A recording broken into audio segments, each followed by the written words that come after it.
पिछले एपिसोड के लास्ट में हमने देखा था कि चांदनी को फिर से एक नोट मिलता है जिसमें लिखा था कि वो शूटिंग रेंज पहुंचे। चांदनी वहां जाती है तो उसके पीछे जयबम खड़ा था। उसे देखकर चांदनी शॉक्ड हो जाती है। फिर पूछती है, तुमने मुझे नोट भेजकर यहाँ बुलाया है क्या? जयबम कुछ आंसर करता उससे पहले कुछ आवाज होता है और एक हुडी पहना हुआ लड़का वहाँ से भागता है। दोनों उसका पीछा करते हैं पर वो भाग चुका होता है। जयबम कहता है, सॉरी, शायद मैं नहीं होता तो तुम उस लड़के का चेहरा देख पाती। फिर वो बताता है कि वो क्लास छोड़कर ग्राउंड में था, तब उसने चांदनी को शूटिंग रेंज अकेले जाते देखा। उसे ऑडिटोरियम वाला इंसिडेंट का ध्यान आ गया जब किसी ने चांदनी पे अटैक किया था और इसलिए वो पीछे से आ गया। चांदनी कहती है कि तुम्हें क्या लगता है ये वही ऑडिटोरियम वाला इंसान है? तो जयबम तुरंत कहता है, नहीं, ये कोई और होगा। तो चांदनी को थोड़ा अजीब लगता है कि ये इतने कॉन्फिडेंट से कैसे बोल सकता है कि ये कोई और है।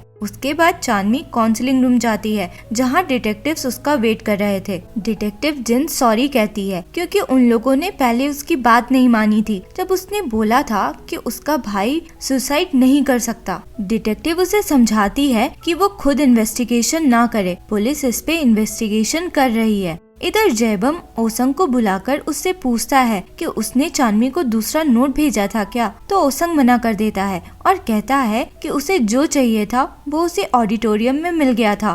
उसके बाद सुयन भी काउंसलिंग रूम जाता है जहां डिटेक्टिव्स उससे भी क्वेश्चंस पूछते हैं। पिछले सेमेस्टर में वॉन्सुक और सोयुन के बीच फाइट हुई थी और बहुत से स्टूडेंट्स ने वो देखा था। उस बारे में पूछने पे सोयुन कहता है कि वॉन्सुक ने आकर उसे फाइट के लिए चैलेंज किया था और इसलिए वो लोग लड़े थे, उसकी कोई पर्सनल दुश्मनी नहीं थी। डिटेक्टिव फिर इससे पूछती है कि वॉन्सुक का बेस्ट फ्रेंड कौन था? तो सोयुन ओसंग का नाम लेता है। वहाँ से सोयुन नर्सिंग होम जाता है अपनी मॉम से मिलने। दोनों पुराने दिनों को याद करते हैं जब उसका बड़ा भाई जिंदा था और सोयुन की मॉम बहुत दुखी हो जाती है। उन्हें बस यही सेटिस्फेक्शन था कि सोयुन अपनी लाइफ अच्छे से जी रहा है, पर सोयुन तो बीमार था और उसके पास लिमिटेड समय था। सोयुन बाहर निकलकर रोता है। सोयुन वापस घर आता है तो चांदनी दौड़ के आके उसे एक जूस का बोतल देती है। वो बहुत खुश थी क्योंकि वॉन्सुक के अडॉप्टेड पेरेंट्स ने उससे कांटेक्ट करके कहा था कि वो वॉन्सुक की चीजें ले सकती है। चांदनी सोयुन को भी अपने साथ चलने को कहती है तो वो मान जाता है। चांदनी वहाँ पहुँचती है तो वॉन्सुक के पेरेंट्स उसे उसका सूटकेस देते हैं जो कि लॉक था और उन्हें भी पता नहीं था कि अंदर क्या है। वो लोग खुश थे कि वॉन्सुक का मर्डर हुआ है और बार बार कह रहे थे कि अच्छा हुआ वॉन्सुक ने कम से कम सुसाइड जैसा पाप तो नहीं किया। ये सुनकर सोयुन गुस्से में कहता है, वॉन्सुक की जान तुम लोगों ने ली है। तुम लोगों को खुशी है कि उसका मर्डर हुआ, उसने सुसाइड नहीं की। खुद को तुम लोग पेरेंट्स कहते हो। तुम्हारा बच्चा मरा है और तुम लोगों को जानना भी नहीं है कि उसे मारा किसने है। ये सब बोलता हुआ वो जोर से चिल्लाने लगता है। चांदनी उसे शांत करती है और वहाँ से चलने को कहती है। वापस आकर दोनों सूटकेस लेकर बैठते हैं। चांदनी बताती है कि उसे और वॉन्सुक को अप्रैल फूल्स वाले दिन उनके पेरेंट्स ने छोड़ दिया था। वो वही वाला date as a passcode try करती है तो सूटकेस खुल जाता है। उसमें उन दोनों के साथ की फोटोज भी थी जिसे देखकर चांदनी बहुत खुश होती है। उसमें एक विस्की की बोतल भी थी और चांदनी और सोयुन पहली बार ड्रिंक ट्राई करते हैं। सोयुन फिर पूछता है कि तुम 1 साल बाद क्या करने वाली हो? तो चांदनी कहती है कि वो एक सोल्जर बनना चाहती है। सोयुन अपनी मॉम के साथ की बातें याद करता है और बाहर चला जाता है। चांदनी देखने आती है तो देखती है कि वो जोर जोर से रो रहा था तो वो उसे हग करती है। सोयुन और भी ज्यादा रोने लगता है। अगले दिन सोयुन स्कूल पहुंचा तो चांदनी उसका वेट कर रही थी। असल में एजंग वापस स्कूल आ चुकी थी। चांदनी को पता था कि सोयुन और एजंग फ्रेंड्स है, इसलिए वो कहती है कि वो एजंग से कहे कि वो उससे मिलना चाहती है।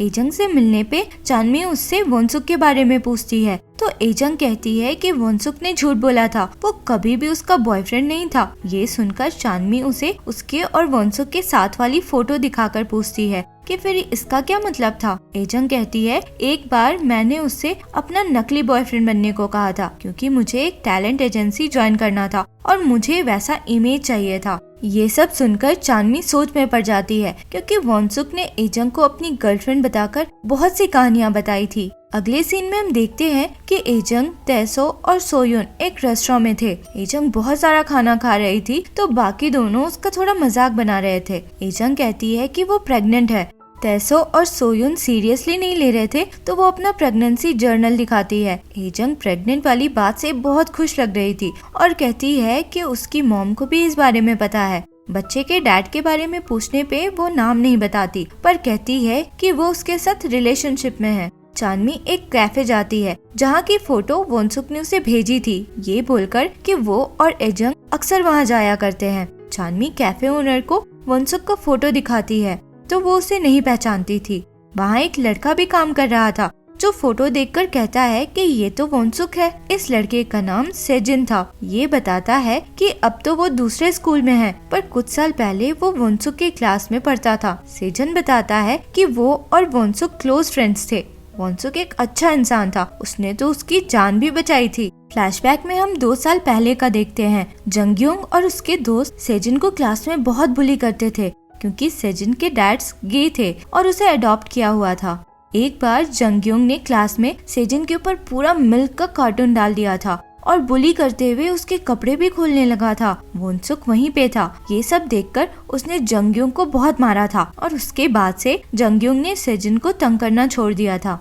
चानमी से मिलकर सेजिन लौट रहा था तो वो याद करता है कि वोनसुक ने उसे बताया था कि वो भी अडॉप्टेड है और उसकी एक ट्विन भी है और उसने चानमी का फोटो दिखाया था। नेक्स्ट सीन में हम देखते हैं कि एजंग तैसो को अपनी बड़ी बहन बनाकर क्लिनिक गई थी। वहाँ उनके घुसने से पहले एक लड़का अंदर जाता है जिसे देखकर डॉक्टर डर जाती है और वो कुछ ऐसा बोलता है कि डॉक्टर जोर जोर से रोते हुए बेहोश हो जाती है। एजंग उस लड़के को पहचान लेती है क्योंकि वो उसके साथ मिडिल स्कूल में था। उस लड़के का नाम ह्योग्योन था और उसने डॉक्टर की बेटी का बहुत बुरी तरह से मर्डर किया था, पर उसे जेल नहीं हुई थी क्योंकि वो एक माइनर था और अब वो जुवेनाइल डिटेंशन सेंटर से निकल चुका था।